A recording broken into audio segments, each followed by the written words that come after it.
Hi, my name is Zoe Spurtle. The aim of my story is to bring light to what really happens when dogs get abandoned. There are way too many people who buy dogs without knowing how big of a responsibility they are, and then end up abandoning them. This project explores the horrible conditions that the dogs end up at, and if shown to the right people, these photos will hopefully lower the amount of dogs that end up abandoned.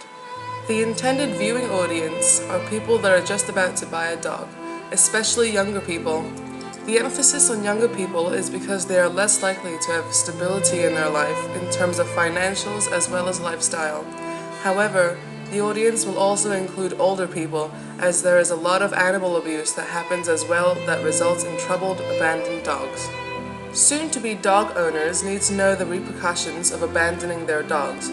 This means that they need to know what happens to their dogs if they abandon them and are able to think more carefully about whether or not they're able to give them a permanent, loving home and take care of them.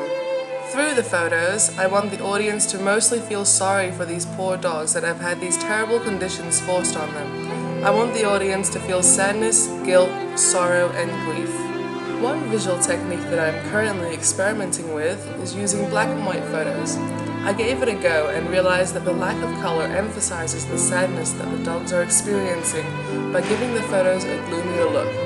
I also used viewpoint to direct attention to the dogs, and in some of the photos, the eyes in particular, as that's what us people connect with the most.